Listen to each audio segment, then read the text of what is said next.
Well, this man needs little introduction. You probably know him for his cookbooks and the man behind Blackened Meats, including fish. He has propelled foods and dishes from his native Louisiana into the universe. He has a worldwide famous restaurant, K. Paul's Louisiana Kitchen. We're getting there, Paul. I might join in with a little Cajun hoo-hoo. Yeah. Don't say Linda. By all means. He has Chef Paul's magic seasoning blends, seasoned and smoked meats, and before I run out of time, I'll suggest you go to his website, chefpaul.com, to find out more. Paul Prudhomme, Chef Paul, thanks for being with us. So good to be on the air with you again. It's a pleasure to be with you, sir. Well, as you know, Chef Paul, we asked you to join us today to share a Louisiana holiday dinner, which could be an any time of the year dinner, one that's typical of Louisiana. So we chose to go back to Chef Paul's youth to get a basic family, Prudhomme family dinner, and we'll pair it with wine. Paul, let's talk about those early years and how they are a part of the dishes that made you famous. I was born about 80 miles from New Orleans, and what my family do is what I still do now, and it's going to continue on doing that way, and it passes on to the next generation, and so it's there's an amazing amount of people. We had a get-together this past year, and we had 700 people come, and they all had to be coming from my grandmother and grandfather. So then you got your experience, and we'll touch on that a little bit more later on in the interview. Was K. Paul Louisiana Kitchen your first restaurant? Actually, I've had 8 restaurants. The one K. Paul's now is the 8th one, and the first 4 failed. And that didn't stop you either. And I remember, as clear as it could be, I said, I've got the restaurant. It failed. I sat on my mom and dad's porch, and they had these big old chairs, and I was swinging with them for a day and a night, and it just came out to where I had learned something, and I can do better. Mm-hmm. And instead of not doing another restaurant, I paid my bills and started going after another one. And we did that. 4 times in a row that they failed. It's been over 30 years. Many people don't realize what a high-risk business owning a restaurant is. Oh, it's tough. You've stayed in there.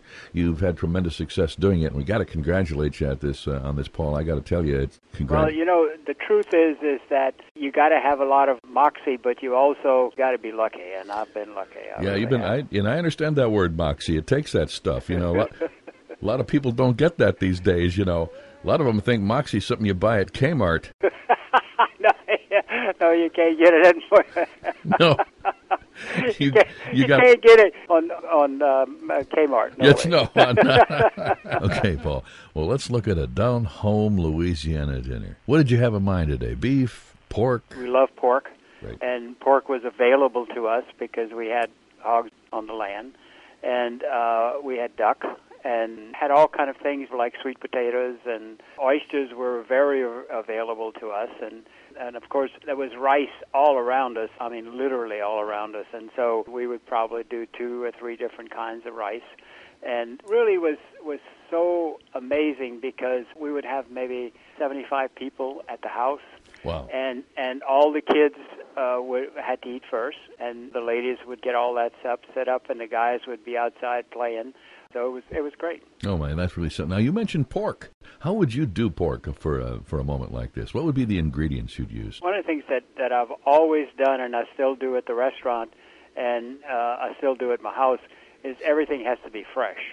Okay. And, I don't have a freezer in the restaurant, and I never did. It's set over 30 years. And at the house, it's whatever we can get to cook.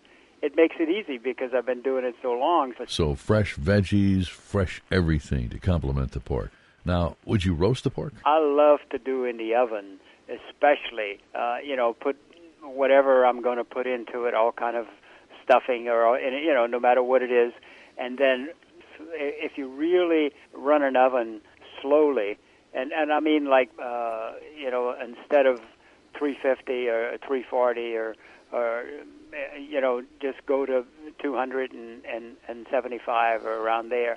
And it takes longer, but it really makes things, the moisture stays, and the flavors are just wonderful. So in the mid to upper 200 degree range. Right, and just when you think it's done, and then you kick it up high, you could take it to almost twice as much as that, and do that for about 15 minutes and get a nice color on the outside if it hasn't had one. Mm-hmm. And so that's what I do. And what seasonings would you use on that pork roast? Let's say in your house you have 5, 6 things that you like. The best way to do it is actually put them together and then spread them together on whatever you're cooking. Oh, I got you. So basically, even if a person just used salt and pepper, that'd be fine. Yeah, I mean, if that's what they like, yes. And, I think that oysters is one of the things that is very important to us, and especially this time of the year. We have andouille sausage, that's in Louisiana and all around Louisiana, and that's a great thing to cook with. Mm-hmm. And, of course, rice. And there's so many kinds of rice now, that there's just really wonderful things to deliver with rice. And so... Oh, that does sound good. When you say oysters, how do you like those? Do you like those barbecued, steamed, or... I love to take them and braise them with seasoning and get it just minutes in the skillet and take it out, and it's got juices in it, and it's wonderful. I had one. I had one 2 days ago. Oh man! And I'm thinking about it. You're making me so hungry. I couldn't talk. Oh, you got me going now. But now what about veggies? We got to cover veggies here. I would take something that wasn't very strong, but had a good flavor and had a sweetness to it. Okay, so pick a veggie that's got some sweetness to it to add to this meal we're putting together today. Yeah. Let me see. I don't know if green beans would be sweet. You can do a little cheating with that, I'm a diabetic, and so I'll take some of the seasonings that doesn't have allergens in it and stuff, and I'll just stick a little bit of that on it. And that gives you the flavor profile you want. Yes. Okay, we got down to the meal now. What about the dessert? What would you... now, I know you're diabetic, but then, we got to cheat a little bit here today. No, but the sweet potato pecan pie will do it. Oh, yeah. I mean, that'll do it, man. It's one of the things that you're diabetic or not, I'm going to eat the sweet potato pecan pie. I love it. That sounds so good. Now, do you put ice cream or cheese or anything like that alongside, or are you just straight on? That was like 20 years ago. Not now anymore. But so you actually use sweet potatoes in the pecan pie itself. Is that right? Oh, yes. Oh, yeah. Okay. All right. Oh, yeah. And like any cinnamons or anything like that go in there? Pecans, man. So just pecans. This is Louisiana. And before the dinner, is there any like a starter that you suggest for a meal like this?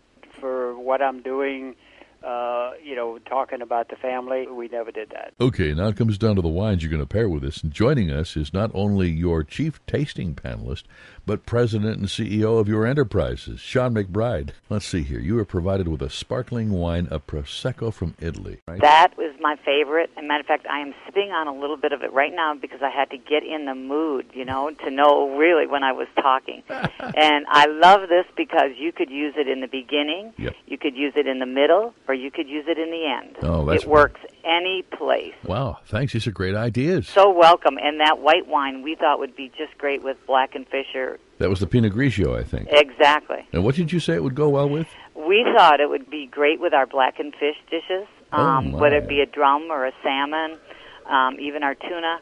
And what we liked about it was, as Chef said, our dishes are not overly spiced. We want them just to be spiced perfectly. They should hit your not heavy spice up front, and so when you pair this with the wine, we thought it would work very well. That's outstanding, Sean. Chef Paul, was there a particular brand of Prosecco and Pinot Grigio? Or Riondo wine. Okay, we know that brand. You bet, Riondo. When you're talking about good food, it's always easy to talk about what could go with it. Oh, that's wonderful. Sean, thanks again.